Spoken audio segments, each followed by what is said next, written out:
What's up, them boys? So we've been hearing the news about how great the Fallout show has been and things like that, and we've been hearing how some of it's been destroying the lore.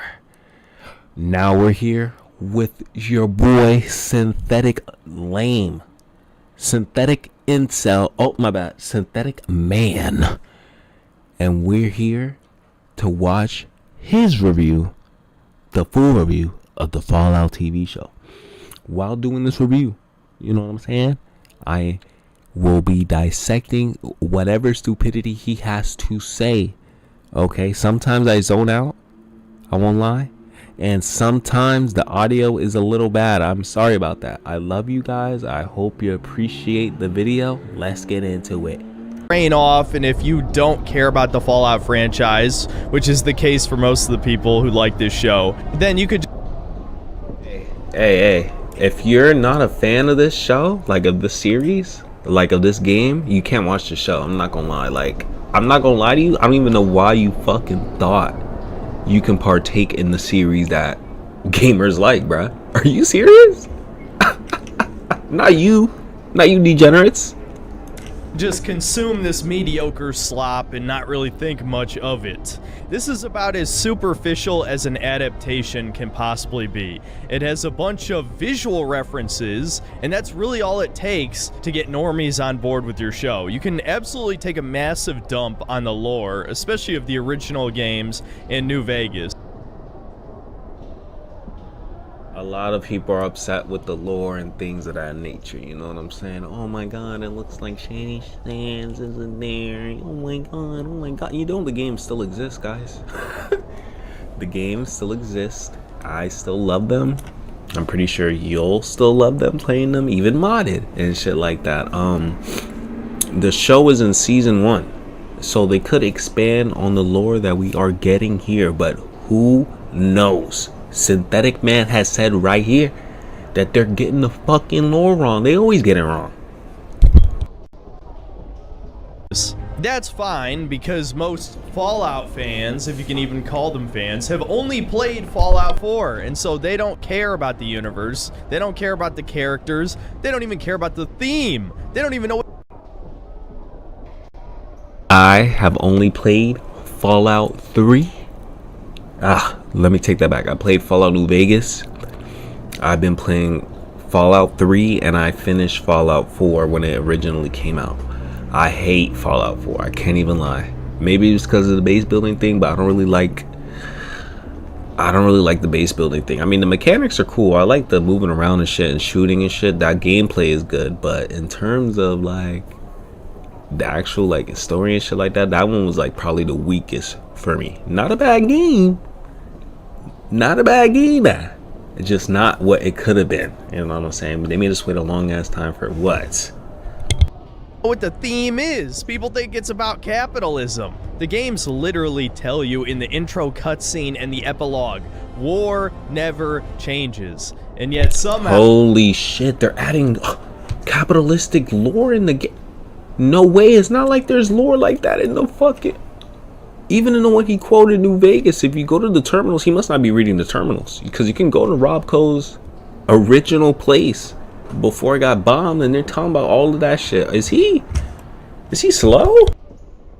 Now it's about capitalism bad, but I'm getting a little ahead of myself. As some of you may have noticed, my last video got absolutely brigaded, more than maybe I've ever seen before, by Redditors, Discord groomers. Yes, I think this is the most clout he's ever gotten. This is the most I've ever seen anyone talking about Synthetic Man. I even had to talk about him today, because I'm like, damn, y'all finally talking about this man? This degenerate right here, y'all talking about this incel? I mean, I feel like, you know what I'm saying, his time has come for niggas to really let me stop. Merchants on Twitter, the list goes on. That was probably the least organic my comment section has ever looked, ever. He can't even tell when the people are real. These are real people, and he's like, this is oh my gosh, we have a term for this. He's delusional. but if you've been watching this channel for a long time, you might be thinking, well, that's nothing too out of the ordinary. That's happened a bunch of times to this channel. Well, even reading these comments, I knew something fishy was going on. The first thing I noticed is that there were a lot of suspiciously similar comments. Yep, he's obviously a cyborg chat GPT fool guy. Take a look around. What is even good anymore? AAA games suck now. He who is unable to see how bad things are need to not criticize those who can see it. Blue Blue. You're so used to the slop that you can't see the bad and now defend the bad. You're the problem. And this show does break canon and make all the Fallout pointless. Oh no! Aww, Fallout is pointless, dude. It's Fallout pointless now because of this TV show. Did they just spin it? Fucking Fallout losers. Can't believe you fucking give us all that lore, baby. We're gonna make it all wrong. Copy pasted in the reply chains of all the top comments in my video, and they would only ever address the same few points, whether it's the show breaking the lore or Shady Sands falling and then the nuke happening after it fell, and we'll address that later in this video. But none of those comments addressed anything I actually said in the video itself. I think maybe you're saying a lot of bullshit. People don't really listen to it. Maybe I'll go back for you. I'll go back for you. I'm gonna go back for you, and I'll really listen to what you said because I feel like I wasn't listening to it. We'll do a full review of it, and then maybe we'll see what stupidity you're saying. About the video itself, where people triggered about my comments regarding interracial couples, which is funny because I didn't even give my opinion on interracial couples. You don't have to give your. I mean, Synthetic Man, we know you. Like, I mean, people who at least watch your content or even 10 minutes of you talking can kind of tell you don't like interracial. Like, you don't, that doesn't work for you, which is, I guess, you know, everyone has their own, you know, preference and shit like that. But you are coping. Stop coping saying you like to see that. It kind of hurts you in the inside. I know it might suck to see that your white kings that you try to glorify and try to get with, your white girls that you can never, you know, really get with, they don't fuck with you in there. On to black men. Sorry, incel. I just brought up statistics and pointed out how it's propaganda that they appear in all modern media. But I guess with Redditors being proud cuckolds, that boy don't step outside. Feel the need. That boy don't step outside. Oh my god. Let me look at the stats. We're gonna have to look at the stats for the population of because I'm pretty sure a majority of people are mixed. What the fuck is he talking about? To defend Tyrone's honor as he plows their wife every night. The funniest one to me is there would always be a comment claiming this show doesn't break the lore. Not explaining how it doesn't, just saying that it doesn't. You know, all the nitpicks aside, I would say the biggest retcon of all is Shady Sands teleporting 200 miles across California into the heart of I'll give him LA. that, man. The Boneyard doesn't even exist. It doesn't exist in the show. Shady Sands is now in LA, which was it's in LA now, man. Not the case in Fallout 1, but to claim that it doesn't break the lore when you don't even know what the lore is, that's a fucking bot, dude. The second thing I noticed... That's a fucking bot, dude. Did you know that? The location switching changes the lore and that it's over? Maybe the NCR expanded it and maybe they relocated. Maybe these things can happen. You know, these are years after Fallout 1. You know, is this fucking insanity? Is that video has way more comments than almost any video in the entire history of my channel. At the time of recording this, the video is just under 200,000 views and has 14,000 comments. Yes, bro. Flex that, bro. That's a good thing, bro. You should be proud. You should be proud of that. Your take was so horrendously bad that the whole internet had to get on that ad. Was it really that good? Was it? I'm gonna go see that. Comments. For comparison, my Starfield video, which has 680,000, has 12,000 comments. And I'm sure some delusional person is going to say, well, it's just people arguing with each other. But these are my videos we're talking about. People are debating.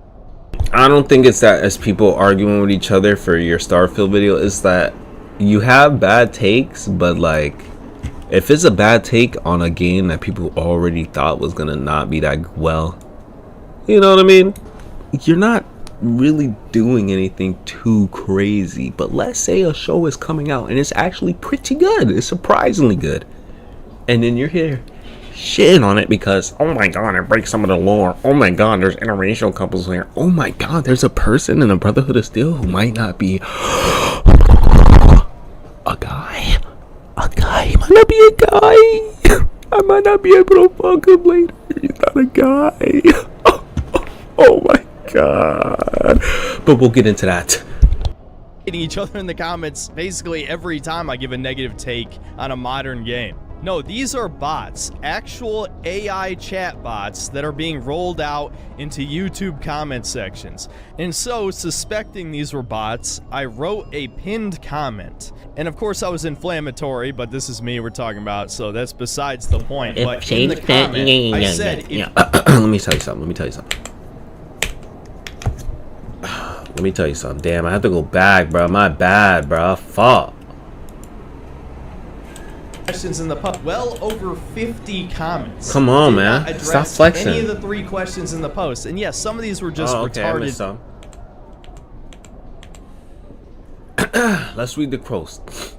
If Sadie Shands fell in 2277, why didn't a single NCR member mention it in 2281 New Vegas? If you think the show isn't woke, what's your definition of woke? Why do you care if other people like/hate the show? Millions of people boycott each year, yet we all know it sucks. Normies, you liking the show doesn't make it good. I thought leftists hated carpets, yet here you are clicking Bethesda's boots. If you reply to this post, don't answer any of the 3 questions. You will be...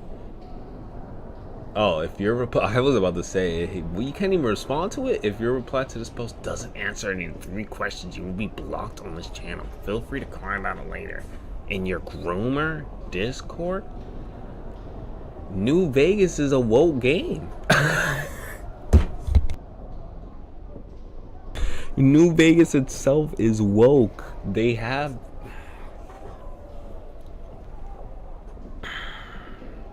You degenerates are turning the word woke into some racist shit. You know that, right? Like, this is not... Woke isn't propaganda, you fucking idiot. Are you dumb? Is this what synthetic man means? Propaganda to the white race? That's what woke is? Propaganda to the white race? Holy shit. Tory, but this is me we're talking about, so that's besides the point. But in the comment, I said, if you do not reply to one of these 3 questions posted, I will block you from this channel. And the whole point of that was to prove that you are not an AI chatbot. And what do you think happened? Well over 50 comments did not address any of the 3 questions in the post. And yes, some of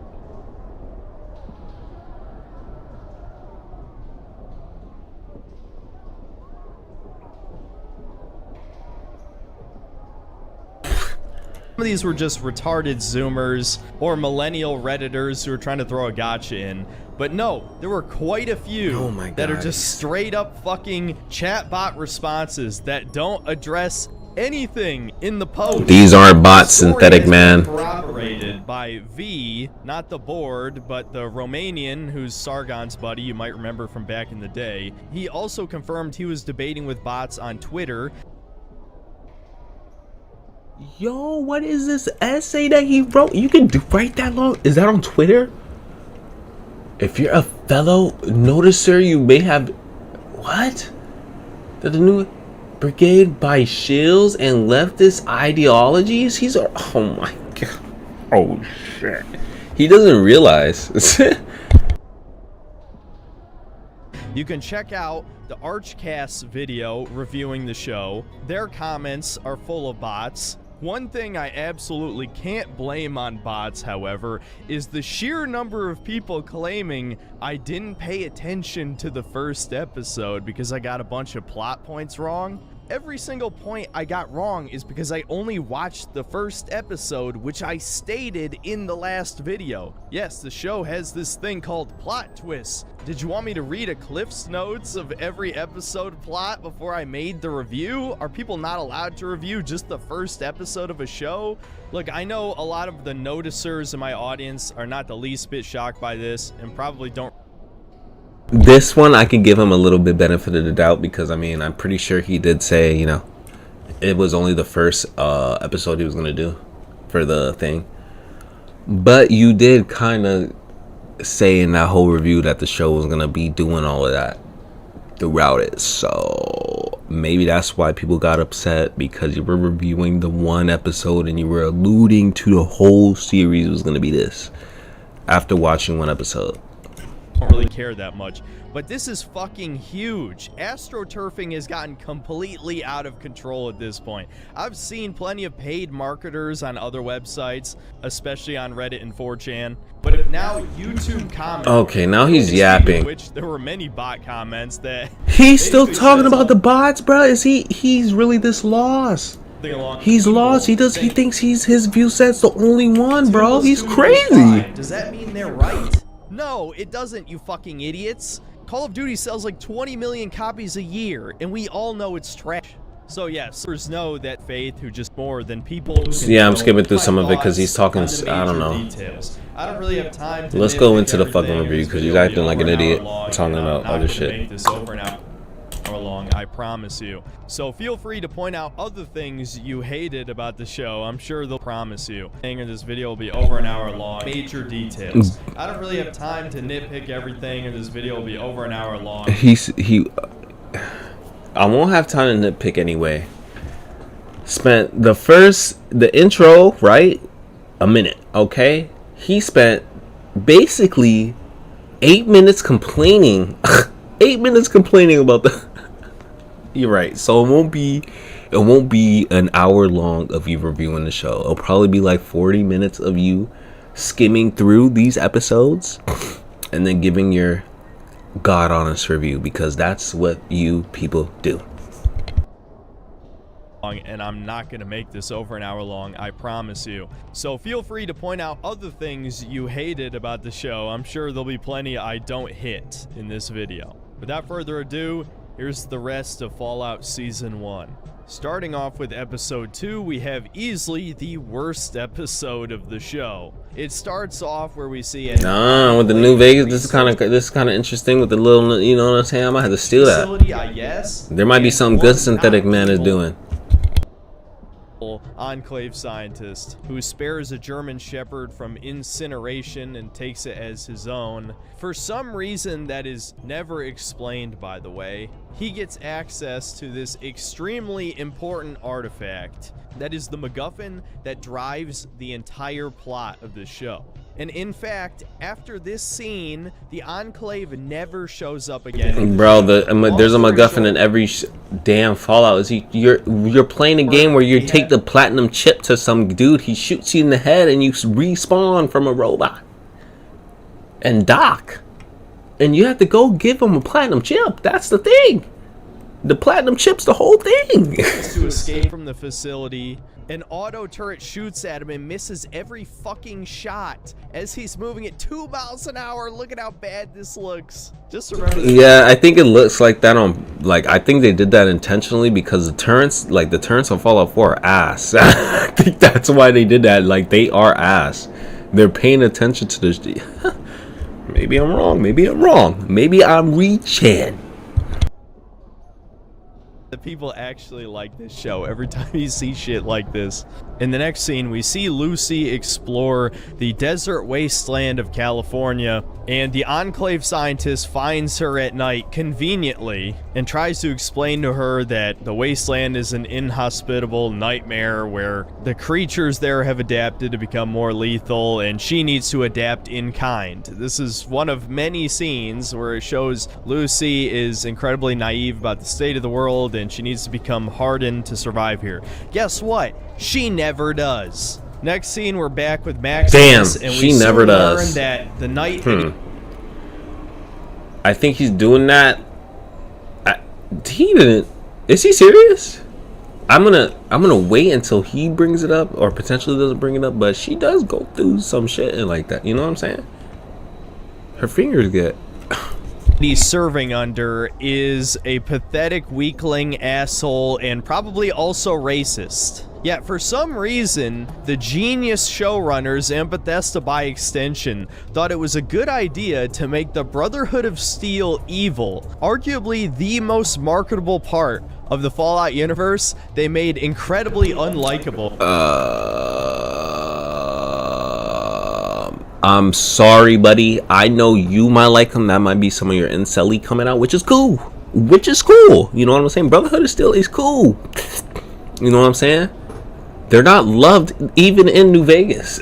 They're not even. I'm pretty sure everyone wants to take them out. What the fuck? On this show. On the one hand, it did subvert my expectations completely. On the other, it just feels like yet another way to shit on the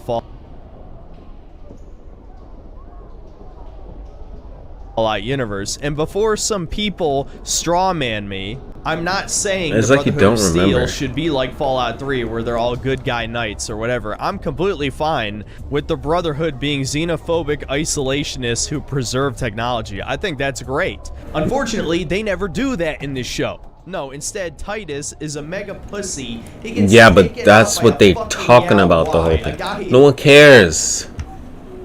No one cares, buddy. Now you're. This is part of this. This is what you. This is some of it where it's like you're doing too much. Like you're trying to. The Brotherhood of Steel member that he's with is pussy. That was the whole point of it. He is pussy, and there's some layers added to this shit because the character right here, Titus.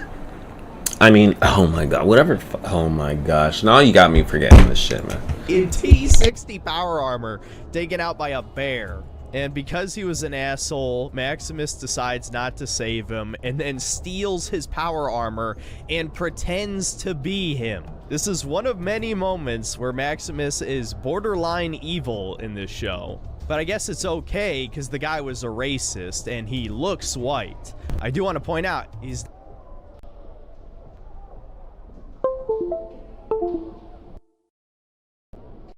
That's it right there. That's it right there. Sorry for the little delay. I had pause and shit like that, but that's it right there. The characters on the show, yes, some of them are racist. Yes, I think that's the point because we still have racism here. It would probably still exist even if the nukes dropped, probably to a different extent. I'm not even gonna lie. So the fact that you're trying to say that, oh, he's racist and that he killed him because of that and it's not morally good, no, it still doesn't. Maximus doesn't even look good in the scene. He lets him die out and shit like that. He still lets him die. Yeah, that nigga was a dick, but he still lets him die. It's adding more layers to Maximus. Holy.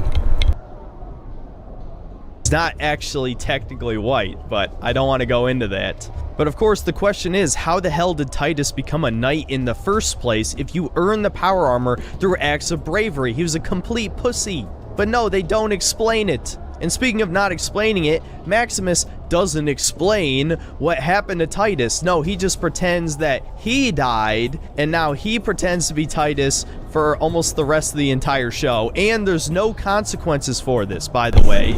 Oh, what? Is he? He's not watching the show. He's not watching the show. He's not watching the show. He does that because the squire comes. He can't let them know that Titus is gone because then someone else is going to come as a squire. They're gonna be like, oh, where's Maximus? You know what I'm saying? Where's Maximus? Where's Maximus? Why are you dead and not the squire and not the Brotherhood of Steel member? You know what I'm saying? What's he talking about? Forgets that he told them that he died and Titus lived. Oh, and this is not the only plot hole in this show.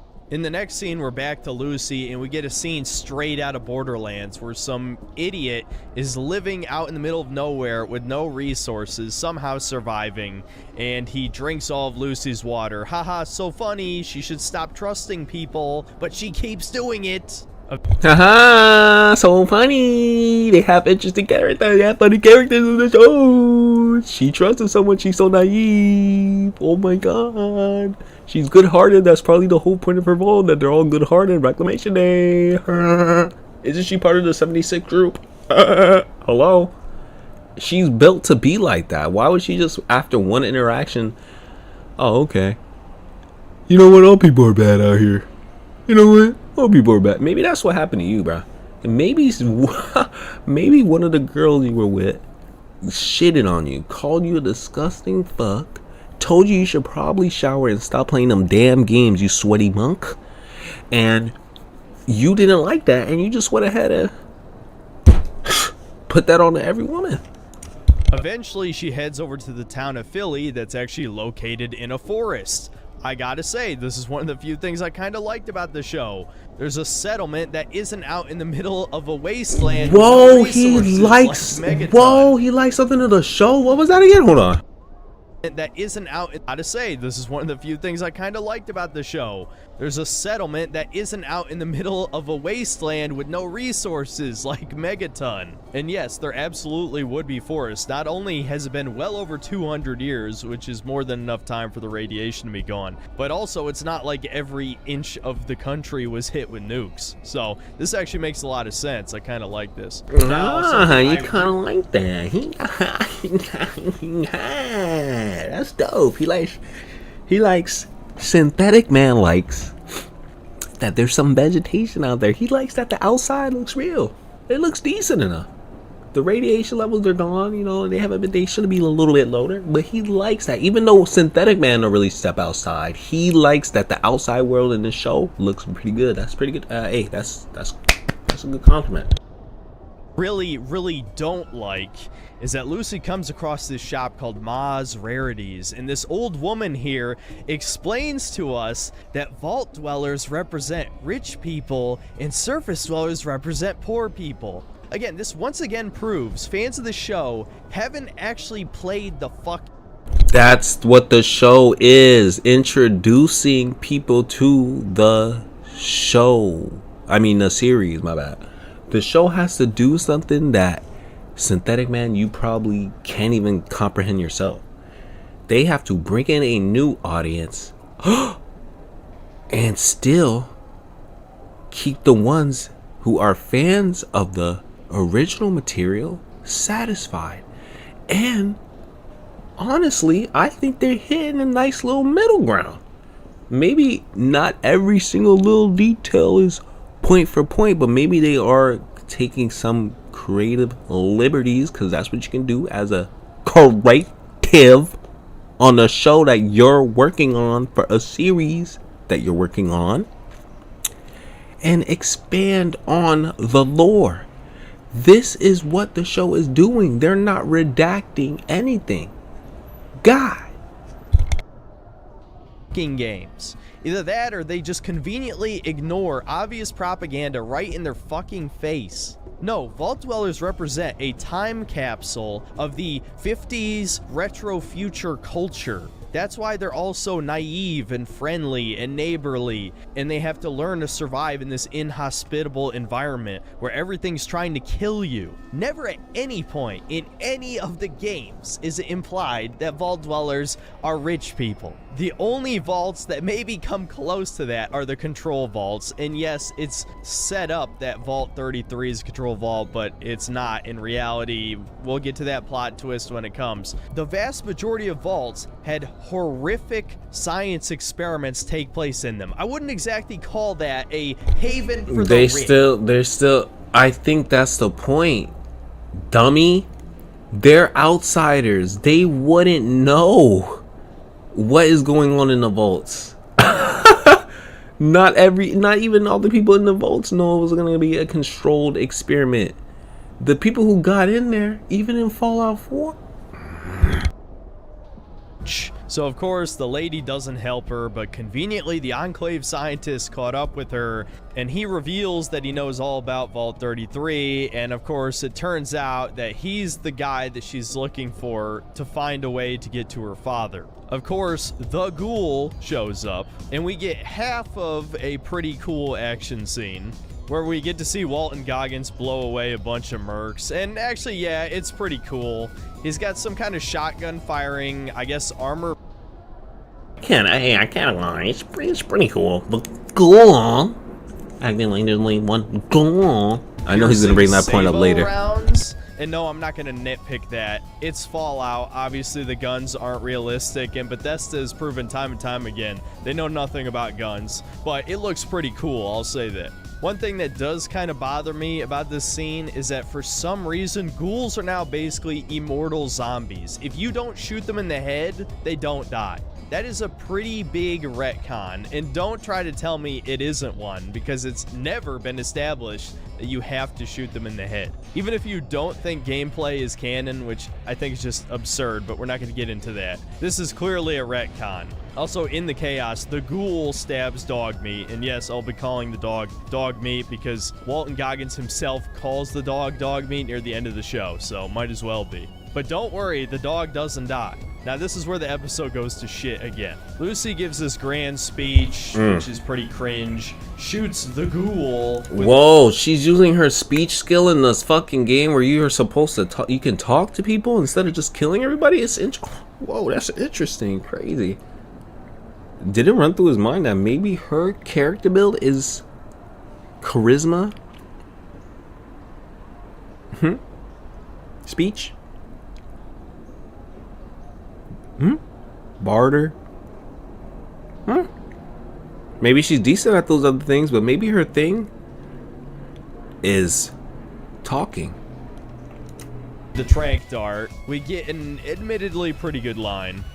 Well, now that is a very small drop in a very, very large bucket of drugs. And then Maximus Yes, shows sir. up to save the day, and they fucking turned power armor into Iron Man armor. It looks so stupid. And if you think this looks bad, just watch this, guys.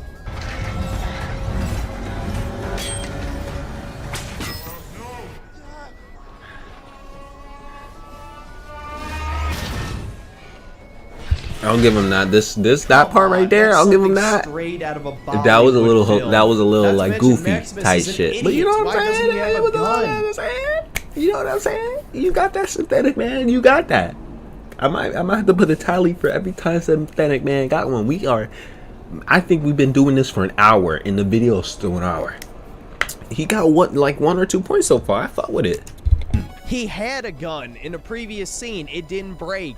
In the midst of this really shitty Marvel movie fight, the old lady grinds this metal boot onto the Enclave dude's leg, which just feels like straight shock value because it doesn't even save him, by the way. And then the ghoul shows up in the room.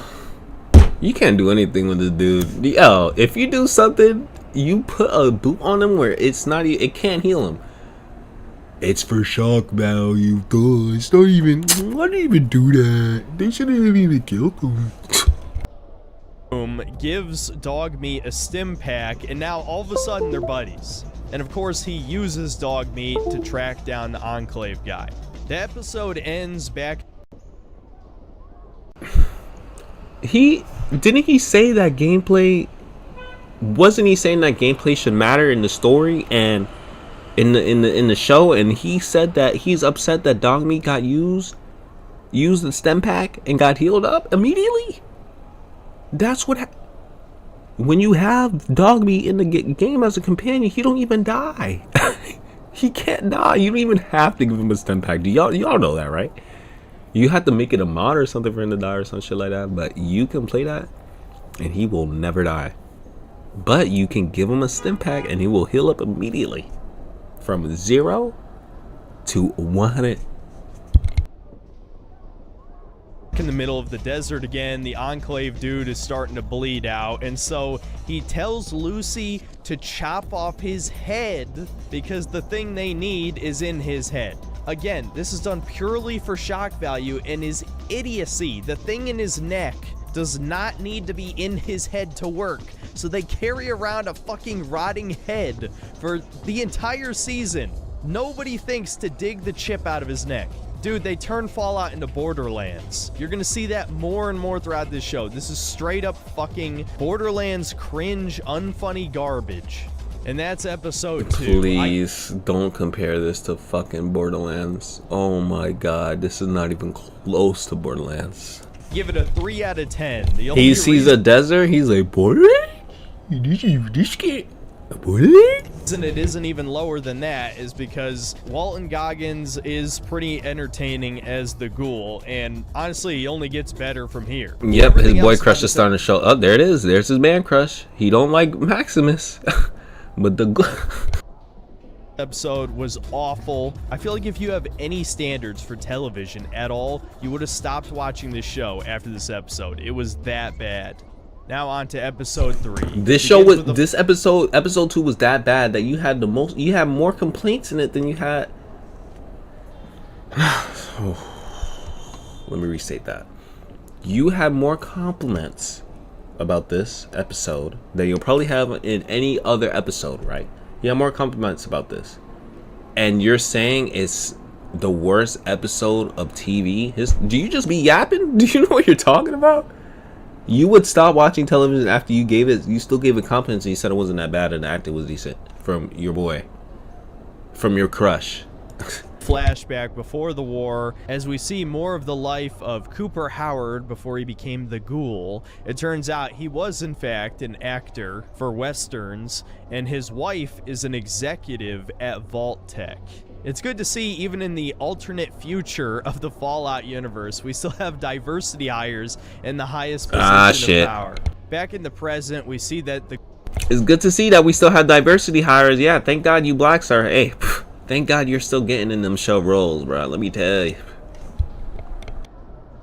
Ghoul has come across the corpse of the Enclave scientist, and we get yet another huge retcon. Ghouls now have to take a special serum to avoid going feral. In the original game, the reason why ghouls were hated, or at least were outcast from society, is because they were ticking time bombs. They could go feral at any moment. I can't remember if it's ever quite confirmed, but it's definitely suspected that extended exposure to radiation eventually rots their brain completely and they go feral. But no, now in the show, there's a special serum that they have to take periodically to avoid going feral. I know there's gonna be some idiot that's gonna say that this is not a retcon, but there were plenty of ghouls that survived over 200 years. What is it that happened in the past 15 after New Vegas that ghouls now all of a sudden have to take a serum? No, this is a fucking retcon. After a pointless scene with Lucy, it's a retcon. It's a retcon. It's a retcon. They can't add things. It's a retcon. They can't add things. This is a fucking retcon. It's a fucking retcon. It's a fucking retcon. After a pointless scene with Lucy, we're back to Maximus. He needs Jet, some serum that he don't even know what the serum's called. I'm pretty sure it's Jet. I'm pretty sure it's Jet. They say he needs Jet. Last episode where he lies to the Brotherhood, pretending I'm pretty sure to all be ghouls need Jet, though. And says that Maximus died. Again, there's no consequences for this. It never comes up again. After a borderline pointless scene where he has to sell one of his teeth to afford repairing a part, a bunch of raiders try to steal his power armor, and he gets his ass beat, again, because he lost his to steal his power armor, and he gets his ass... A bunch of... Raiders? I have to just read this note. They're not really raiders, more like thugs. Raiders only show up twice in the show. Yes, really. Raiders tried to steal his power. These are thugs. These aren't raiders. Hey, Thugs. He gets his ass beat again because he lost his gun off screen.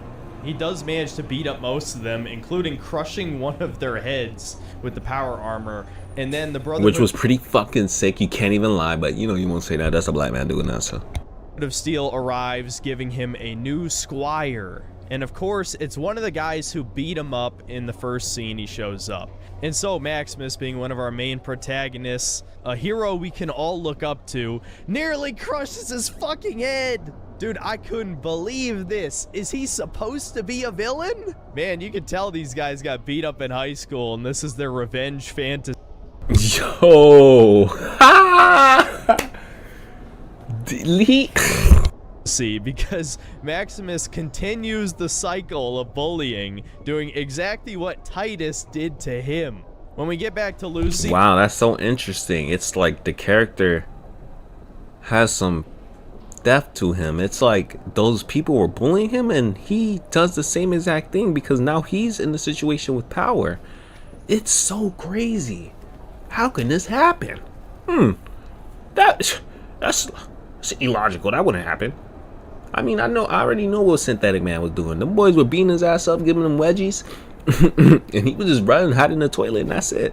Let me just go play with my Nintendo PS. Let me go play with my PSP in the bathroom. Let me go play with my PSP in the bathroom, bro. They keep bullying me. I'm gonna go shit my pants over here. I'm gonna play my games over here. I'm now realizing I neglected to mention what she's actually doing. She's trying to deliver the head to the raider chick Moldaver, whose real identity is really stupid, but we'll get to that at the end. Anyway, she comes across a lake and is attacked by a Gulper, which you may remember from the Far Harbor DLC for Fallout 4. Now, they looked completely different in that. Now they're giant pink salamanders with fingers in their mouths for some reason. This makes him seem more like an FEV mutant. Why the hell would radiation make you grow human fingers in your mouth? Whatever. Anyway, he's not watching the show. They say later that's an experiment gone wrong. Let's see if he brings it up in the let's see if he brings it up. That is an experiment gone wrong. One of the test subjects in the vault, he was just complaining about, oh, they do crazy things in the vault. They do things. Let's see if he even paid attention to that. Eats the head. Of course, the ghoul catches up with her and decides to use her as bait while he monologues about how ineffective torture is. This is probably the scene where I ended up liking this guy because he's definitely a villain. I don't know if they were attempting to write an anti-hero, but he's definitely not. He's a villain, but he's a good... Is he a fucking... Yes, I like the guy. I like the villain who is torturing the girl. Yes, this was a scene I really liked when he's torturing her ass. You know what I'm saying? Really making her suffer and shit like that. Because I won't even lie, I like the scene too. It wasn't my favorite. You know what I'm saying? Like, it's Synthetic's man's favorite, but he's seen his god. He's seen his king, his white god, do some dirty work. And he liked that. You know what I'm saying? This incel fuck like that. Good villain. Walton Goggins is a great actor, and I think they were trying to go for a New Vegas vibe with the cowboy thing, but to me, it honestly feels more like a character straight out of the New Vegas Bounties mods developed by Some Guy 2000, and those are all great if you haven't played them. Despite being some of the old... What did he just... I felt like they tried to do something New Vegas, but it felt like something from a mod that that was inspired by New Vegas Bounties. Is he... Some Guy 2000, and those are all great if you haven't played them. Despite being some of the oldest mods for New Don't mention Vegas, Some Guy 2000 still in your fucking videos, bro. He will be ashamed to be affiliated with you, I'm pretty sure. Probably the best. Back at Vault 33, we get our third concurrent plot throughout the season, the mystery behind this triple vault system. I gotta say, it was actually pretty intriguing. For a while, this was my favorite part of the show, and the reason I kept watching. Big Schnoz actually turns out to be a pretty good character. Unfortunately... Who the fuck? Did he just call Moises Ari's Big Schnoz? That's the Hannah Montana goal. They really ruin it at the end, so I'm not going to cover it episode by episode. We'll talk about the whole side plot when it wraps up at the end. after we get a scene dedicated to Maximus just abusing Oh, look, here he goes. Yep. Oh, look at this white knight. his bully, we get another subtle retcon. The bully implies that the Brotherhood of Steel is going to wipe out ghouls from existence. Did the writers confuse the Brotherhood with the Enclave? Killing ghouls has never been an objective of the Brotherhood. Where the hell did this come from? And don't even tell me he pulled this out his ass just because he's supposed to be a racist. Though, actually, knowing these writers, maybe that is exactly what they're implying. But anyway, back to the ghoul and Lucy. The Gulper eventually takes bite, nearly voring Lucy, but of course it gets away. And this is where another major plot hole happens. The ghoul says Gulpers digest slowly. He then makes a joke about side quests. The Wasteland's got its own golden receiver. Oh, what's that? Thou shalt get sidetracked by bullshit every goddamn time. Ooh, wow, haha, so meta. And then he leaves to go sell Lucy's No. organs. I'm not making this up. That is the sequence of events. I won't lie. I like that part. I won't lie. As soon as he said mention the side quest and shit, I won't lie. I guess I'm a normie. I guess I'm a black normie. I seriously Fuck. have to ask at this point, if you're a real human and you like this show, did you get high before watching? Were you drinking? Did you get vaxxed 3 or 4 times? How the hell could you like this show? Did you get vaxxed 3 or 4 times? Where the fuck did that come from? So he's an anti-vaxxer too? So back to Maximus and the Squire, we get an incredibly awkward scene. You can where do what you want with Maximus- your body. You know what I'm saying? I'm not saying take the vax. You know what I'm saying? I was actually one of those people who didn't want to take it initially at first. You know what I'm saying? Do what you want with your body. Don't make fun of people for not wanting to do the same thing. You know you got vaccinated when you were born, you fucking idiot.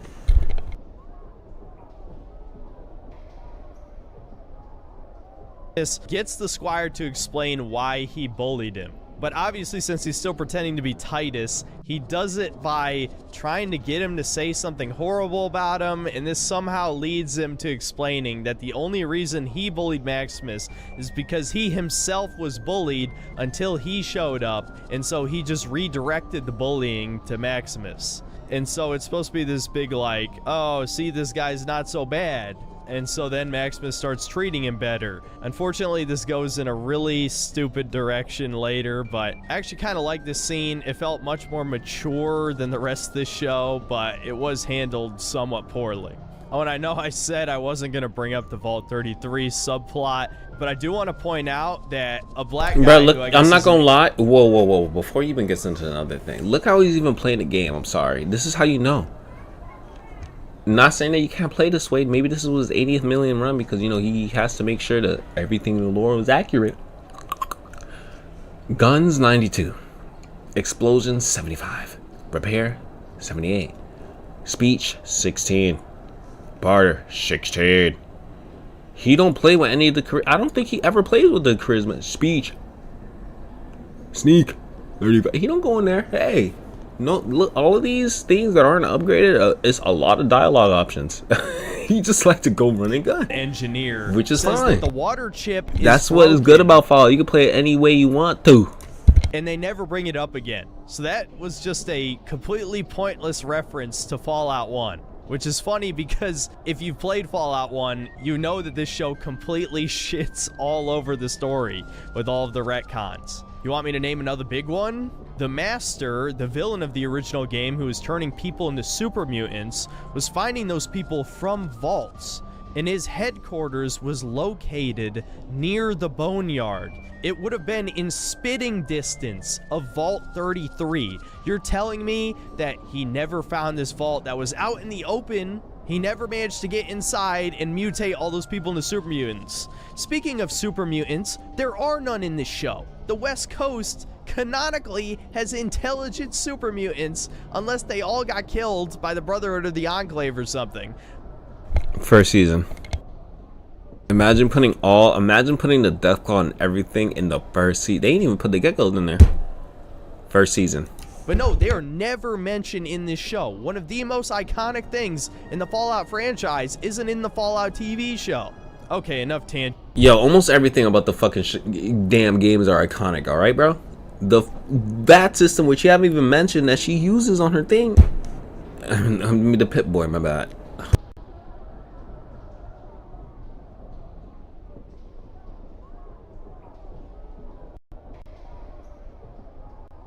Oh, right now it's been pretty accurate. I'm not gonna lie, it actually looks pretty good on the Pip-Boy looks pretty good. You haven't said nothing about that yet, but Let's wrap up this episode. Eventually, Maximus catches up to the head. He saves his squire from being devoured alive, yanks out its guts, and now they have the head. And for the final scene, it cuts back to the ghoul and Lucy, and to just spit in my face in particular, and all the shills who fucking lied in my first review.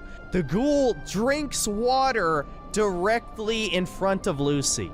And you know what's funny? In a later episode, he eats food too. Ghouls need water to survive. This has been established multiple times in the series. oh my god, he's losing his mind. Oh my god, you can go multiple times in the series. Did that on purpose. He did that on purpose to like fuck with it, right? And it's now established in the show, and yet he was buried underground for years with no water or food. With no water, can you explain that with no water? And for the final scene of the episode, we're back in the past again, and we see that Cooper inspired the Vault Boy. Yes, even though the Vault Boy has blonde hair, no, it was Walton Goggins' character throwing up a thumbs up that inspired the Vault Boy. Wow, what a great addition to the Fallout lore. Wow. Well, he can't change his hair color in the fucking Photoshop. It's a 4 out of 10. It was definitely better than the last one. My bad, they didn't Supposed have to be turned off Photoshop the back then. I had to brain. be living that reality. Oh my god, they could have just used negatives. Completely and didn't care about the Fallout lore at all. It's kinda watchable, but it certainly isn't good by any metric. On to episode 4. This one is supposed to be all about Lucy losing her innocence and seeing how horrific the wasteland is. It starts off with the ghoul taking her to some other ghoul guy who's about to turn feral, and I'm just gonna call him Cooper for the rest of the show. The ghoul is such a stupid fucking name. Cooper shoots him before he goes feral, and then Why is the ghoul a stupid name? That's the ghoul you're following. That's the ghoul you're following. His name is Cooper. He's just the ghoul you're following. He's the ghoul you're following. The ghoul you're following. him. He's not a ghoul you're following. He's the ghoul He's you're not even following. The feral. ghoul, Yeah, the main he'll ghoul. fucking There's other eat. ghouls in there, buddy. There's other ghouls in the show. You know what I'm saying? But when you're doing side quests and you're helping, what is it? The freedom? What is it? Freedom? Whatever. In New Vegas, and the ghouls are talking about, oh, I want to go use the rock and shit. You're helping a ghoul. That's the ghoul. You're helping the ghoul go fly his rockets to a different place. Oh my god. Eat other ghouls. What the hell? But I guess I finally figured out why Zoomers like this show. He eats ass. Come on, Vaulty. Ass jerky don't make itself. In the next scene, we see Lucy has gotten so thirsty that He's paying going to attention to the dumb parts of the show, bro. I'm telling you. I could barely even hear him when he said it now. drink irradiated water. And conveniently, Cooper starts to turn feral because he ran out of serum, I guess. So Lucy makes a run for it, but he catches her with his lasso, but then she ends up biting his finger off. And so to get even, he slices one of her fingers off, and she barely even reacts, dude. What is this terrible acting? And you guys say she's not a Mary Sue. Oh, and once again, I want to briefly talk about Vault 33 because Maybe she was Sweet so Home stunned. Alabama- Maybe she was so shocked that her finger got cut off. Maybe she just was so immersed, so drenched from not having any food, so dehydrated, she can't even feel anything. Maybe, I don't know. Emma ends up hooking Movie up magic? with the block. Potentially, is it movie magic? Is it video game magic? When you put the stem packs into your body and you just heal up? I don't know. On chick after her husband died and she's pregnant with his child and she ends up giving birth and Alabama raises another man's child. Now I know why Redditors like this show. But before I start What saying the something fuck? People think that situation is crazy. He's in a fuck situation. You think that's why people like the show, bro? He might be saying that as a joke. I mean, I don't know. His dad had left him, so I don't know. Be banned. Let's get back to Lucy and Cooper. He ends up delivering her to a super duper mart that functions as a organ harvesting clinic. As soon as she gets inside, he passes out. I guess that's part of the process of becoming feral now. And she ends up meeting a Mr. Handy, and she acts like she's never seen one before. I mean, I can understand her vault not having any of them, but really? She knows about power armor. Whatever. We get another kind of stupid scene where the Mr. Handy sews a rotting finger that Mr. Handy's and I don't ever see Mr. Handy's and Brotherhood of Steels with each other not often. Frozen, I feel like their lore, and their shit would not intermingle a lot. just works. I could be wrong. Then the Mr. Handy rolls her out to the two owners of this legitimate business, and they're straight out of Idiocracy. There's no guards here, by the way, either. These guys own like more than a dozen slaves, yet they couldn't afford any raider guards or mercs or anything to that effect. Paradise Falls from Fallout 3 had to have at least 20 slavers in there who were fully armed and competent. But, you know, in the Fallout TV show, it's just maybe one pack of people you meet. You not every pack of people you meet in Fallout. You're picking specific ones, which is funny for your fucking debates. But you know, not every group you meet in Fallout is like that. You meet people just swinging at you with bats and they're talking shit the whole time. Robot. Because, you know, no one would be smart enough to try and actually raid a place full of supplies. No. Especially not after the NCR collapsed. There definitely wouldn't be raiders trying to get supplies. No. Oh, and it gets even dumber. When the Mr. Handy takes her to the surgery room, it doesn't sedate her, and she just kicks its fucking arm? A 90-pound woman kicked a robot's arm and then just rolled off. This is the woman thing. Oh, I had zoned out, bro. He was starting to talk about the women, and it just brought me up.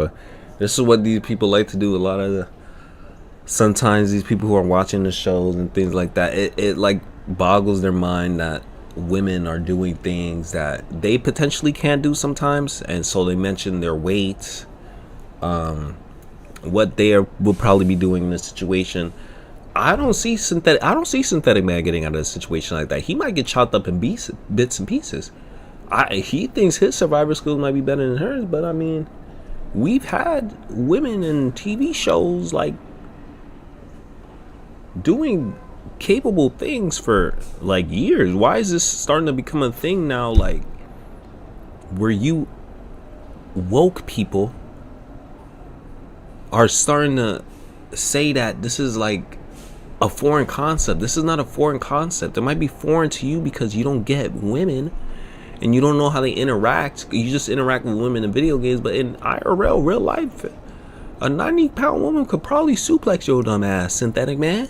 Of the bed. Then she uses a defibrillator to shock the thing. Anyway, she rolls out the Mr. Handy to the two idiots. They make a joke about her holding a air conditioner hostage. While they don't draw their guns, because she's clearly no threat to them, she reveals that she filled its hose with a Braxo cleaner, which is basically just supposed to be bleach, but the show acts like it's hydrochloric acid. Either way, she gets them to release all of the slaves. Whatever the fuck it is, you know it is gonna kill them. That's why they're tense, because you're not supposed to be having a Drano or a Baxo cleaner or whatever the fuck. Ghouls, which, why the hell do they have feral ghouls as slaves? Don't even try to tell me that ghoul organs are good for something. And obviously you can't use feral ghouls for any slave labor. This doesn't make any sense.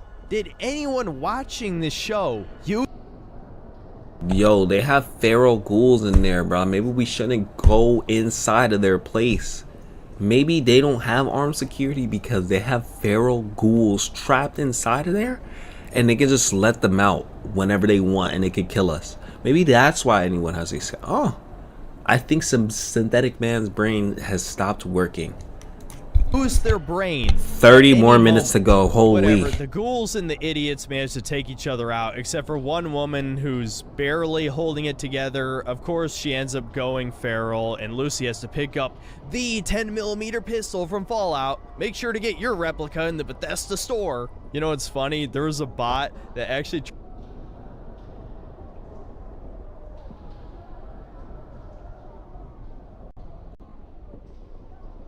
he was complaining about the guns not being like authentic to real life or whatever, and now we're one authentic in the game. Oh, get you one of the potato shop. Get you one of the potato shop. It's like you can't please dudes who hate women. You can't. They just play video games all day.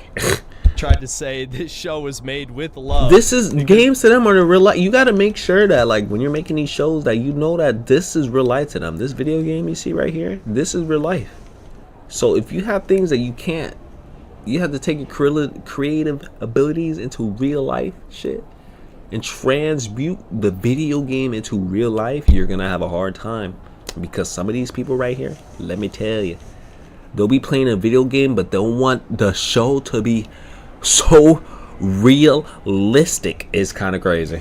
They made a replica 10mm pistol from Fallout 4. This isn't even the original design for the 10mm pistol. No, this is the Fallout 4 redesign. In fact, all of the iconic Fallout weapons are the Fallout 4 designs. And look, I realize this unfortunately, yes, it might hurt your feelings, Synthetic Man. It might hurt your feelings, but Fallout 4 is the biggest one, and unfortunately, running New Vegas on PCs, modern PCs, is a pain in the ass for people who don't know how to mod. And unfortunately, the consoles that those things came out on are discontinued. And unfortunately, it don't look like Bethesda or Obsidian are trying to remake this game. So sit your ass down. This spin-off game, because yes, I love Fallout New Vegas, one of my favorites, but it is the spin-off. Bethesda bought that bit. Y'all know how art works. Now y'all want to, now you're not sticking to the, now y'all want to support the artist? Go watch Tim Kaine shit. Go watch Tim Kaine shit. Subjective and up to personal taste, but I just think the Fallout 4 gun designs are ugly. So as we just saw, Lucy, who's totally not a Mary Sue girl boss, single-handedly took out this organ harvesting operation and then gives Cooper a vial of the ghoul serum to save him.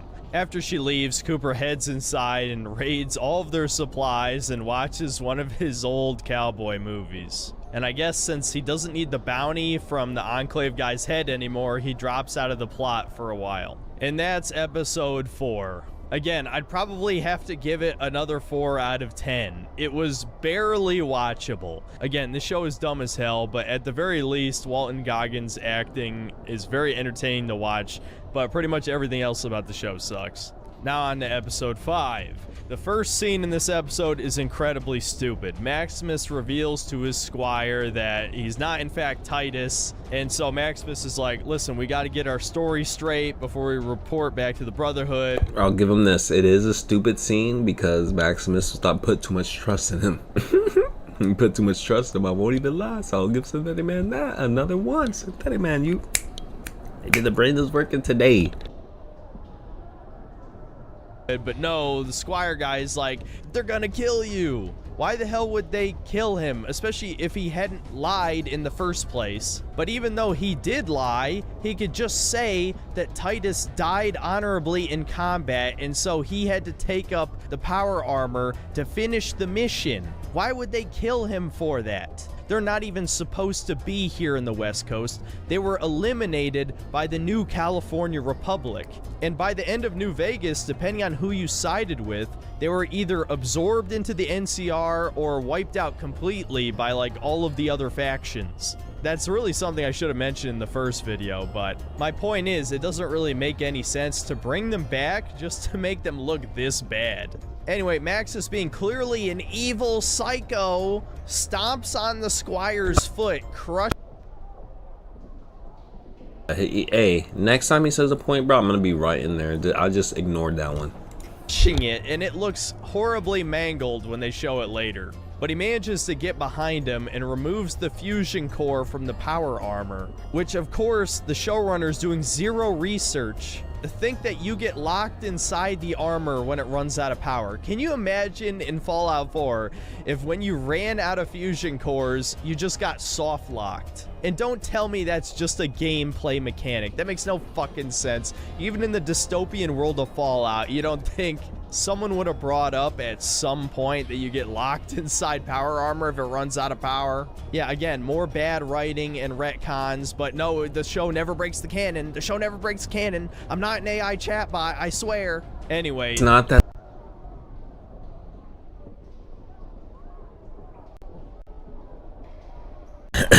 It's not that the show is not canon. Okay? It's not that. It's not even that they're retconning things, okay? As you claim, they're destroying things. You know what I'm saying? Yes, the power armor, you being locked in it because, oh, they're retconning it. Maybe not all the power armors work like that, but this is the power armor that we're seeing right now. You know what I'm saying? And so, it's what Synthetic Man is saying. Yes, it's dumb that he will be locked in there. There you go. I can't even lie. This is... The next morning, a bunch of rad roaches tried to devour him alive, but Lucy just so happens to find him. Guys, how big is this wasteland supposed to be? 3 blocks? And yes, I know Lucy has a tracker on the head, but the Squire already left hours ago. What are the chances she would pass down the exact same path where the head was the previous night? Whatever, I guess I'm nitpicking again. So after a really long, pointless conversation, Lucy decides to trust him. Maximus is like the one guy she should trust because a long, pointless saved conversation, bro. I'm telling you, bro, his speech skills is like low. It's like low, bro. I'm seeing him talk to the person here, and all he's doing is guns, and he want to shoot, bro. He just don't have no speech skills. They be talking too much. Does he know the lore for real again, bro? Really, bro? Or does he skim the lore? her life. But anyway, they start traveling together and she asks him what happened in the last 200 years. And this idiot thought that when she mentioned the bombs falling, that she was referring to the nuke dropped on Shady Sands and not the world ending. So we've established that the Brotherhood of Steel is not only debatably evil now, but they don't even teach initiates basic history. Eventually, the pair come across two suspicious figures on a bridge, and Maximus, being smart for once, says we should draw our gun. Because we can't trust anyone, right? Because Lucy just told us that she doesn't trust people anymore, right? No, this fucking dumb bitch doesn't want to draw her gun, and oh, big shock, they turn out to be fiends. Yes, they're trying to throw a bone to New Vegas fans after shitting. Yo, I'm not gonna lie. He's being like dishonest, because this is another skill check. Fucking dumb bitch doesn't. Well, first of all, we gotta relax. That she, because you gotta relax. He is spazzing on her for acting. She has to act like that. You need to relax. Trust anyone, right? Because Lucy just told us that she doesn't trust people anymore, right? No, this fucking dumb bitch. Is that no? This fucking dumb bitch. I'm telling you, the incel is coming out. You gotta relax, bro. I know you like Walter Goggins, bro, but you can relax, dude. Holy. Doesn't want to draw our gun, and oh, big shock, they turn out to be fiends. Yes, they're trying. Yeah, I think we knew that. Oh my god. Yo, he's stupid, bro. He's stupid. She's still trying to give people a chance, bro.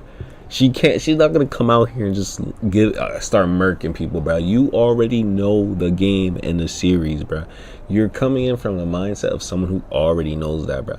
But if you weren't actually, I won't even put you into a woman's shoes, because I think that would be disrespectful to them. Oh my gosh. To throw a bone to New Vegas fans after shitting down their throat multiple times. And one of the fiends. No. The only thing going down, shitting down your throat is yours, buddy. They ain't shit down my throat when it comes to the New Vegas scene. That's what I'm saying. There's some with them incels and getting their throats putting in there. They like to make fun of other people, but they be saying some out of pocket shit too. You gotta listen. Gets a shot off on Maximus. He loaded a rotten tooth into his gun, which I'm not even gonna get into that, but whatever. The point is, he gets injured because Lucy's an idiot. Then next up, we finally get to the biggest fuck you in the entire show, where we see the giant crater where Shady Sands used to be. It was populated with 34,000 people, And as they reveal in the later scene, it looks like they basically restored civilization back to the wasteland, just like I said in my review of episode 1. And like I mentioned in the intro, this is not where Shady Sands is located. Shady Sands is not in LA. It's like at least 100 miles outside of it. Oh shit, wow, it's... Maybe they can only shoot there, dude. Maybe they're not gonna use all of LA, dude. Unfortunately, maybe that's not. Maybe it'd be a little easier for them. Yo, this place, let's put the Boneyard in Oakland, and let's put Shady Sands in LA. Let's say the NCR expanded in the time when Fallout New Vegas ended or whatever, and they had Shady Sands in LA. You never know. You never know. You haven't even gauged how to do that yet, but let's see. Could have looked this shit up on the wiki, man. There's no excuse. They didn't do any research. And Todd Howard hates what Fallout's really about, and that's a post-apocalypse where humanity is trying to rebuild after the world ended. And by the time of Fallout New Vegas, they succeeded. The new California Republic dominated the state. They effectively brought the old world America back, though arguably even more corrupt, and it was starting to fall apart at the time of New Vegas. If you paid attention to the dialogue from a lot of the characters, especially Caesar, a big part of his motivation with the Legion was seeing the gradual decline of the NCR. But instead of seeing that happen naturally, due to the results, the NCR is already of the declining. Second Battle of The NCR is already Hoover Dam- declining. No, but The that's NCR is already declining. They have like they control over this shit, but they're spread out and they're weak. That's the whole point of it. They're weak all over New Vegas, and Legion wanted to come in and wipe them out clear because they couldn't handle it. to just fucking nuked it back to square one. Somehow, just destroying the capital city wiped out an entire empire across the state. Why did Bethesda do this? Well, a lot of people speculate it's because of the long-running rumor that they hate Fallout New Vegas because they didn't make it, Obsidian did. And a lot of the people who worked on Fallout New Vegas worked on Fallout 1 and 2. And so, of course, to no one's surprise, the original creators of the series did a much better job than the hacks at Bethesda. And Fallout New Vegas is still considered by most to be the greatest game in the series. So Bethesda has been butthurt about this for over a decade, and this show was finally their opportunity to say fuck you to all the real fans of Fallout. That's Trust me, if you like Fallout New Vegas, you know what I'm saying? I would say that you have played one of the best ones. In my opinion, I haven't played all of them. You know what I'm saying? Like I said before, I've been playing through 1 and 2 now. I might do a little stream on that recently. We'll see. But yeah, he is a little nutty to think that they would retcon the one that is actually the best one in the series. And if you, even him being delusional, if we go back to when he introduced the scene, he saw that the shot was New Vegas. So he watched all the way to the end of season 2. So he knows that they're going to go to New Vegas. It's exactly what happened, and that is why I fucking despise the people who like this show. Fallout died with Fallout 4, and this is just pissing on the corpse. In the last couple scenes of the show, Lucy and Maximus take refuge inside of Vault 4, and it's another vault that has somehow managed to survive over 200 years. Do the writers even understand the appeal of the vaults in the Fallout games? Discovering the horrendous experiments that either killed or mutated everyone inside is one of the most fun parts of those games.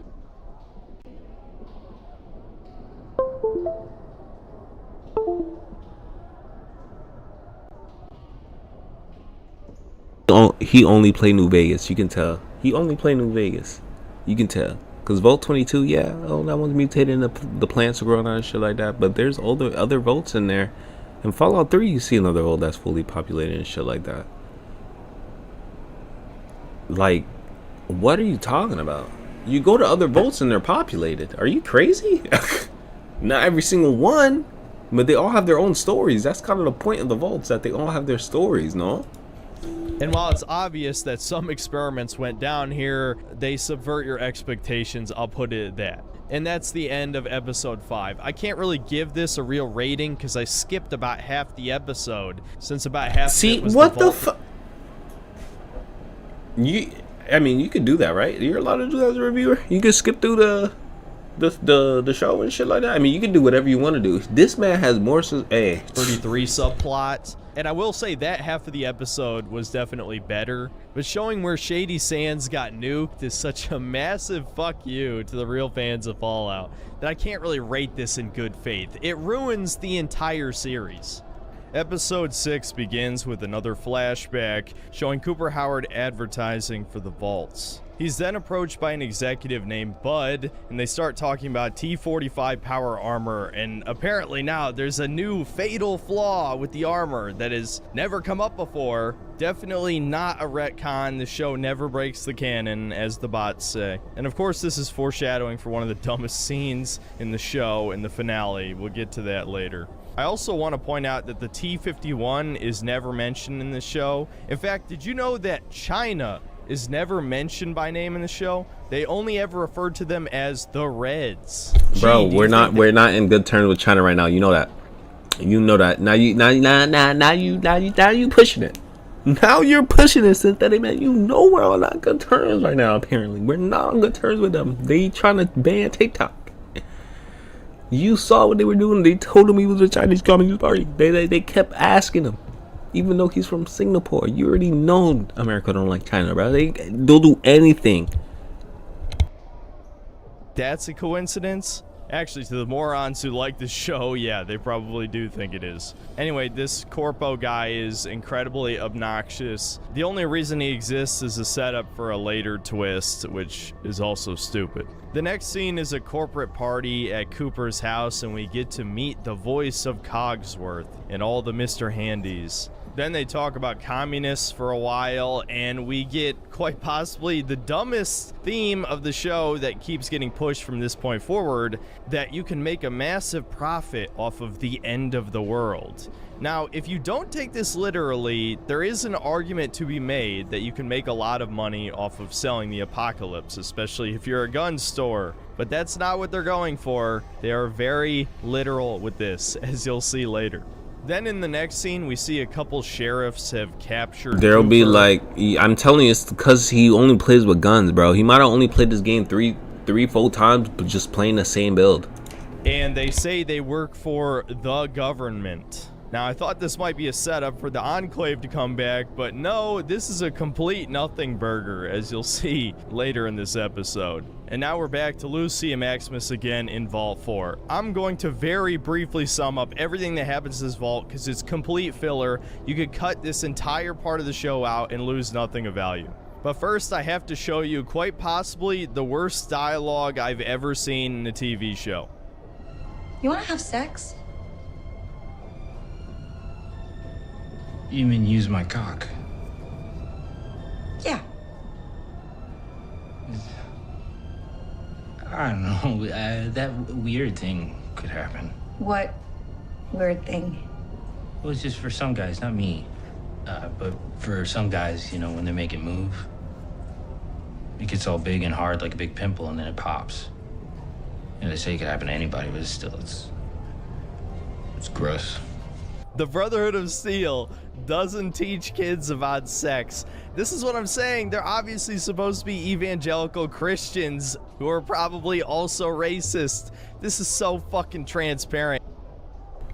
Yo, yo, he's not. He don't like. They're more related to the Romans and Caesar's Legion. Bethesda is so stupid that they let this go through. Okay, anyway, as for the Vault 4 plot, long story short, we get to see the infamous chalkboard that explains what happened to the NCR. Shady Sands mysteriously fell, quote unquote, in 2277, and this has been confirmed by Todd Howard himself, that this is not the nuke being showed in the chalkboard. No, of course, the nuke dropped at an unknown date that's not written on the chalkboard. And this is totally intentional because, you know, every other point on the chalkboard has a year next to it, but not the nuke, right? No one knows when the nuke dropped because the show has to be canon, which means that it couldn't have dropped in 2277 because obviously every goddamn NCR soldier in New Vegas in 2281 would have fucking mentioned their capital getting nuked. So no, mysteriously, sometime in the 2280s, He's getting upset. Those, you know,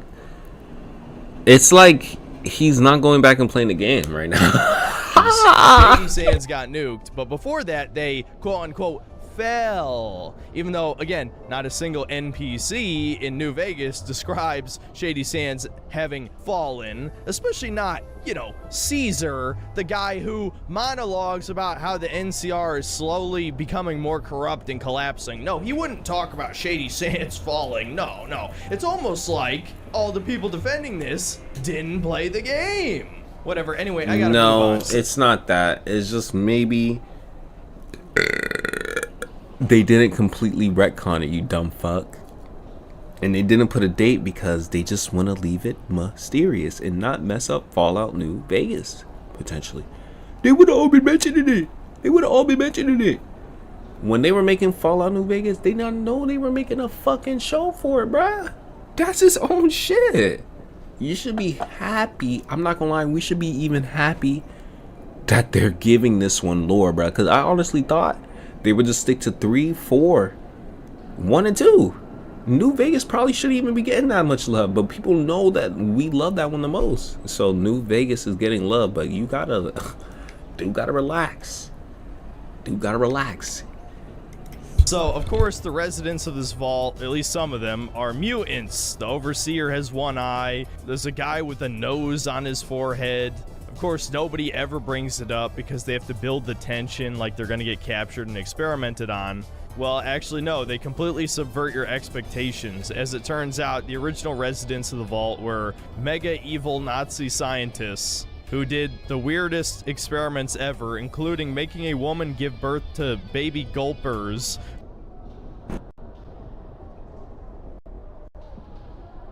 Volts, now when the Volts are doing crazy experiments, right? Now when the Volts are doing crazy experiments, they have to be Nazis and all of these things, right?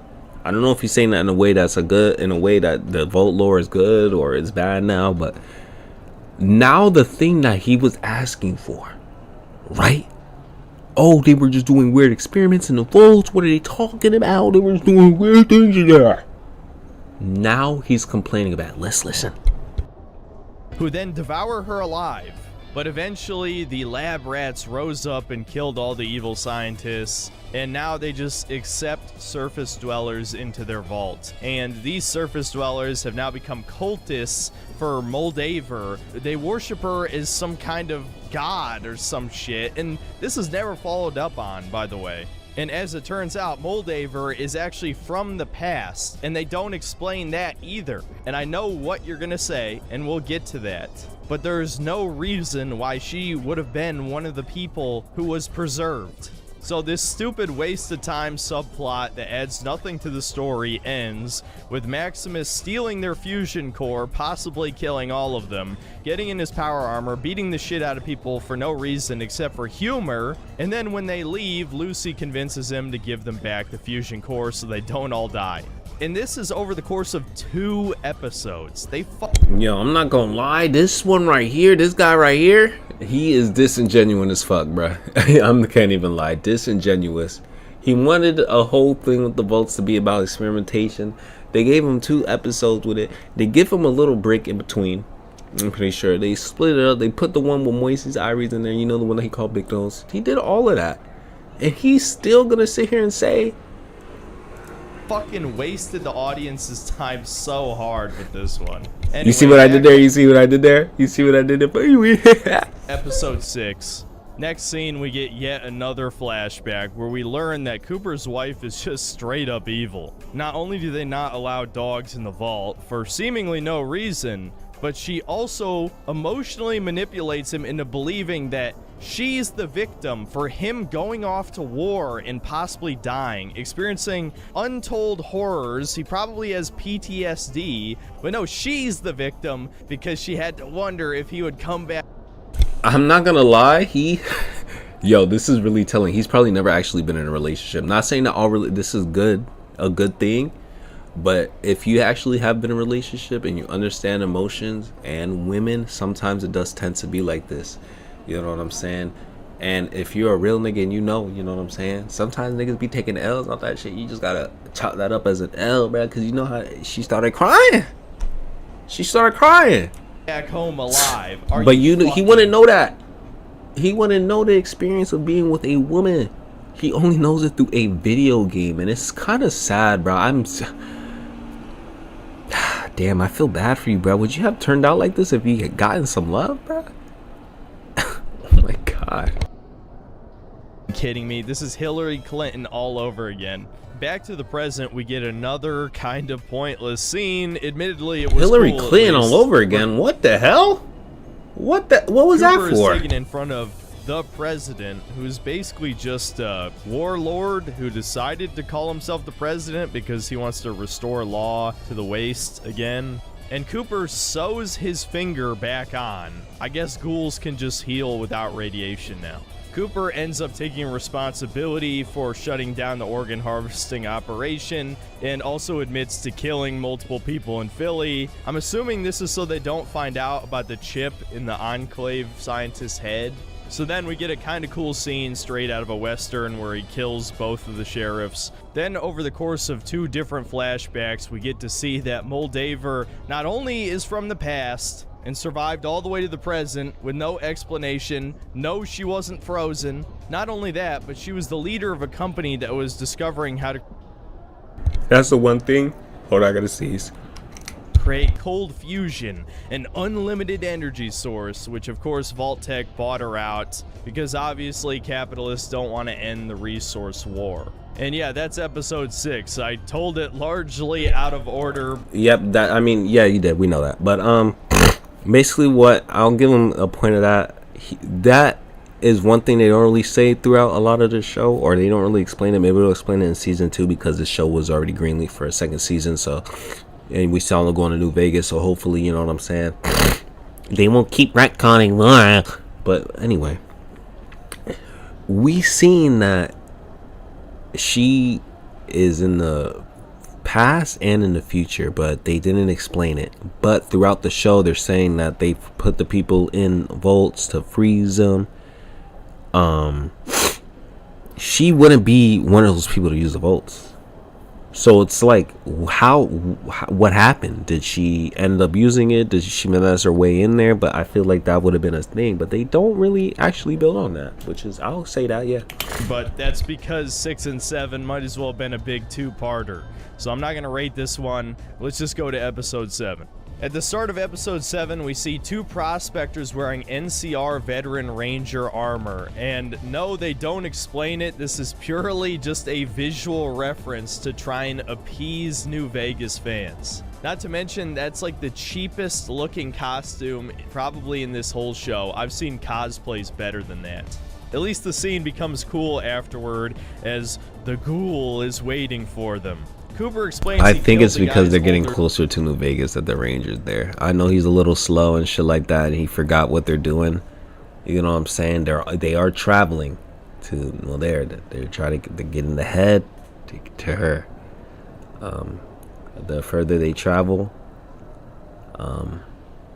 west, the more they are towards Las Vegas. So, I mean, east, whatever. Her son, but the bullet hole in the letter landed perfectly on the spot pointing to where Moldaver is located. So he threatens to kill the other son if he isn't given location, and well, he does end up killing him. So even though he didn't end up getting the location, I still thought it was a pretty entertaining scene. In a later scene, we That he finally shot get that kid. I followed mean, it was pretty funny he shot that kid, but what the fuck? on the head situation. The squire's foot is horribly mangled, so he's probably going to die. And this piece of shit decides to lock up dog meat in a Nuka-Cola cooler. What the fuck? I thought they were trying to make this character sympathetic.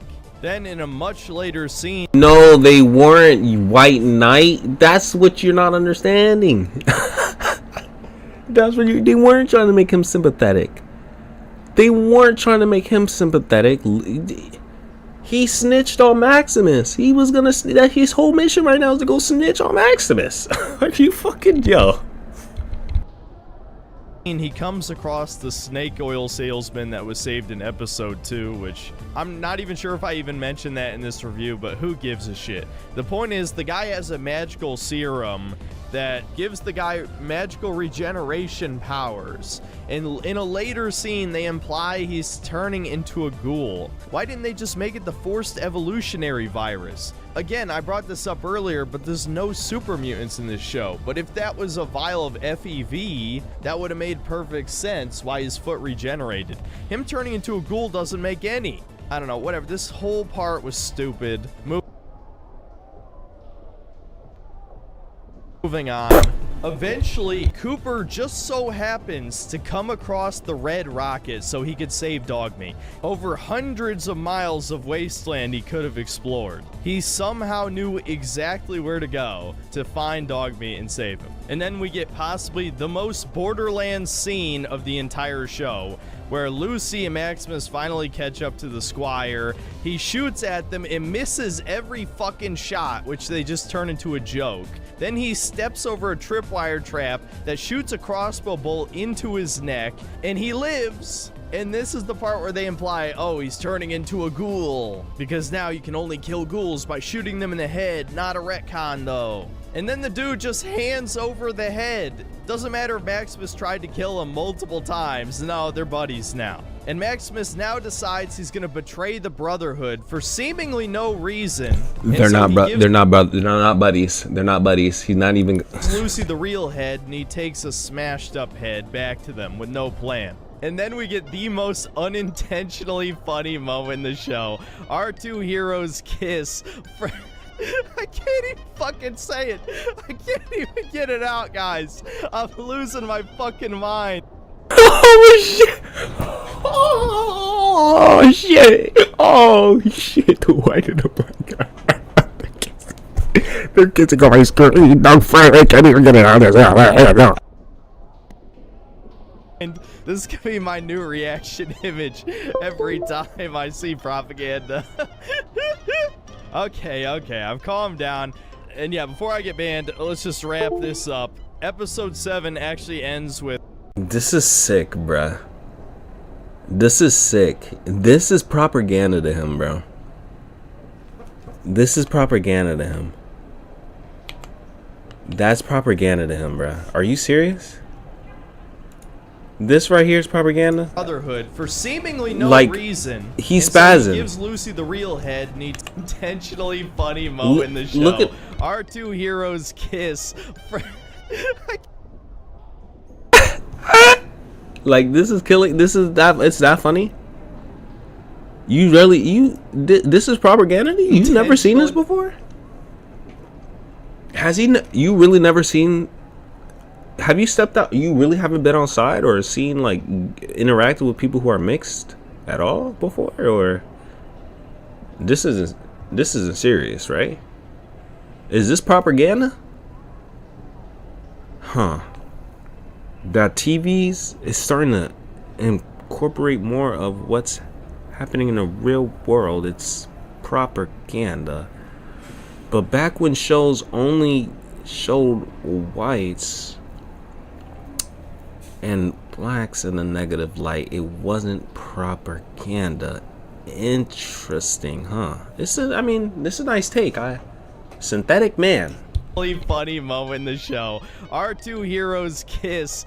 I can't even fucking say it. I can't even get it out, guys.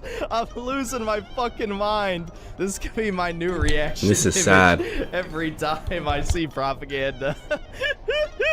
Okay, I'm The calm incel down. laugh. And yeah, before I get banned, I can't even let's do it just right. wrap The this incel up. laugh. Episode 7 actually ends with a scene in Vault 33, but like I said, we'll cover that whole subplot at the beginning of the next episode. Alright, I will rate episode 6 and 7 as a pair since they're pretty much linked in all their plots. I'd give them a 5. Even though they definitely still shit on the lore, these were probably the 2 most watchable episodes where you could just kind of turn your brain off and be vaguely entertained by what's going on. Again, still not good. I feel like people's standards for television are incredibly low that they would actually like this show, because these are probably the 2 best episodes and they're just mediocre at best. Okay, with episode 8, I will finally wrap back around to the Vault 33 subplot and briefly sum up everything that happens. Like I said, for a while, this was the most interesting part of the show. We get to see Big Schnoz slowly unravel the mystery of what the experiment was at this Tri-Vault system. We see that the residents of Vault 32 all killed each other years before the Raiders got to that vault. And of course, they sowed the mystery of, okay, what did they figure out about Vault 31 that caused them to all kill each other? And so Big Schnoz does some digging, despite being the manly... We gotta figure out a name for a synthetic incel. No, we gotta think of a name because he keeps saying Big Schnoz, and I haven't seen synthetic incel's face in a minute, so it helps not to see it. But if we have to figure out something for synthetic incel's new thing, because he's not going to sit here and disrespect Moises. He's not the GOAT, okay? Nerd chud guy, he actually has more courage than anyone else, which I actually really like that. He's probably the most likable character in the show. What I don't like is his cousin being a cuckold and raising another man's child. And the blonde chick is from Vault 31, so she's one of the traitor people. And speaking of which, Big Schnoz finds out... It's not by choice, you know, he's kind of being scared to do that, but they also get voted together and they're getting a new life. You know what I'm saying? I don't know if he chose that, but there was a whole voting system in the vote that they did. Yeah, he skipped over that. There was a whole voting system that they had to do. That's why they're with each other, but... all of the people who were elected overseer in Vault 32 and 33 were from Vault 31. And I find this very interesting given the type of people who like this show think that the 2020 election was the most secure in history, you know, of course. But honestly, what I find even more interesting was the... Oh my god, his political takes are coming out too, bruh. Just review the show, bruh. Please, bruh. No one can... Now you're saying the political votes. Chosen number of 33. Those of you who are into conspiracy theories will know that number is associated with Freemasons. And that was definitely intentional, as you'll see with the twist in Vault 31. So anyway, somehow all of Vault 32 is seemingly cleaned up overnight, and residents of Vault 33 are to be moved back into 32 so that they can restore life to it, and the experiment in the vaults can continue. Eventually, Big Schnoz hacks into the overseer. He skipped over the whole thing where they just get randomly picked and shit like that, and that's why the dude is over there with his wife again. His computer and tries to communicate with 31 and is let inside. And the big twist that we discover is that the corpo guy, Bud Askin from the past, is now a brain on top of a Roomba. Are you fucking kidding me? This is Borderlands. This is not Fallout. This is Borderlands. Whatever. And Bro. Is the computer in the first game a monster computer? You can't. Anyway, so the big twist is that these vaults have... Mr. Robot, Mr. House is a computer screen. Until you see his disintegrated body. Are you?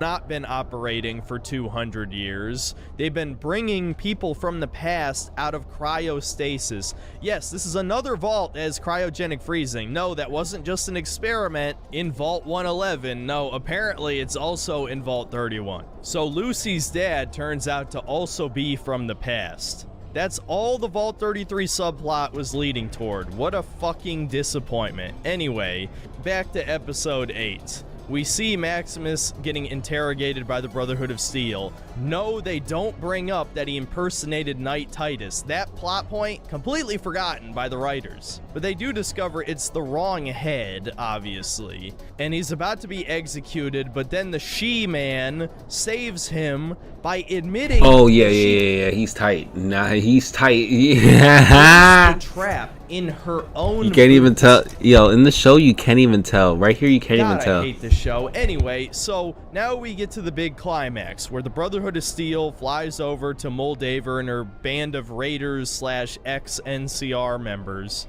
And the battle looks really fucking stupid. I know some of you are gonna think, oh, this is cool. Dude, there's a Brotherhood of Steel guy in power armor with no gun who just, like, slaps dudes and slams them into a table. It's fucking dumb, dude.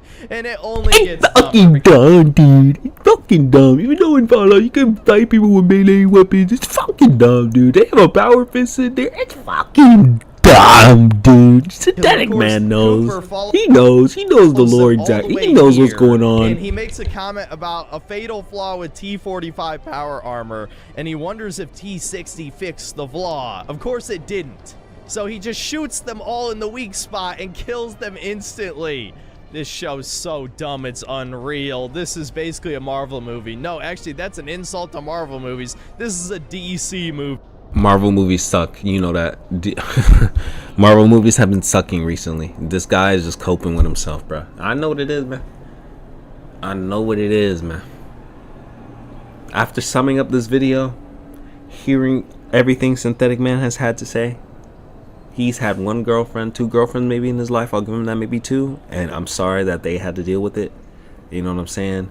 I'm sorry for them that they had to deal with that. But I can see that the effects of whatever relationship you were in, if you even got in one, affected you so much where you have gravitated to everything being propaganda, aka woke as you call it, trans man being on a She-Man being in the show, you're losing your marbles. It might hurt to that you'll never get representation. They can't represent incels really, like in TV a lot.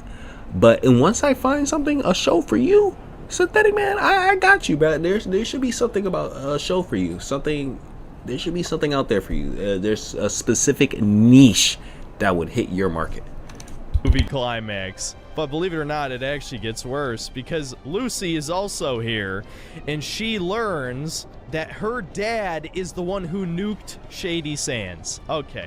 And they explain this with one final flashback where we get to see a meeting between all the executives of the mega corporations. They have their own Illuminati, essentially, right here. And of course, Cooper's wife represents Vault-Tec, and she suggests to everyone that they should nuke America first because they can make a profit off of the apocalypse. Guys, that might just be the dumbest plot point I have ever heard in any television show. Communists literally do not understand basic economics, supply and demand. You're telling me you want to kill off 99.999% of your customer base, and you somehow think you're going to make a profit.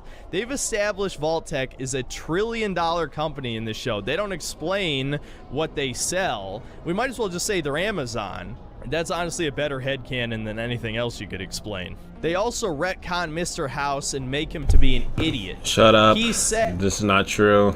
Says that he's not even sure the bombs will drop. When in New Vegas, it's established he knew it would happen. That's why he set up defenses to shoot. No. Yeah, he knew it would happen, but I'm actually playing through this part. He didn't know the exact time. He didn't know the exact time it was coming. He knew they were doing something with the nukes. He didn't know the exact time. That's why he's trying to get the platinum chip, so all of the defenses could go. Let's see. I guess you could argue that the reason he knew the nukes would drop is because of this meeting. However, if he knew, wouldn't he obtain the platinum chip in pre-war? No, dummy. Reconnecting New Vegas? Yeah, did you play it in time? No. He was trying to get it, but you play as the... That's why I'm like, he was skimming through New Vegas. He doesn't even know what's going on in New Vegas. Because in New Vegas, that's the whole point. You're the courier, and you were trying to get it, and Benny betrays him, shoots him in the head because he's trying to get the platinum chip and use his yes man to control New Vegas. Down nukes. That's why New Vegas is in such great condition compared to every other major city in the United States. So again, didn't do any basic fucking research, but oh, it does break canon though.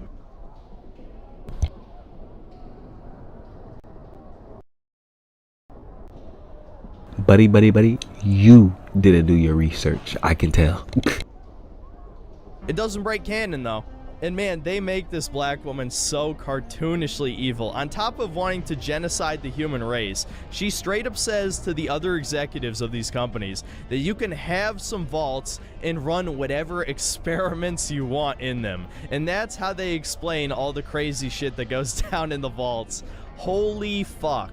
You can't defend this scene. It's too stupid. It doesn't work on any level. It doesn't pass basic logic. Anyway, back to the present, we learn what Moldaver's grand plan was. The Enclave scientists stole the formula, code, whatever, you bitch, and the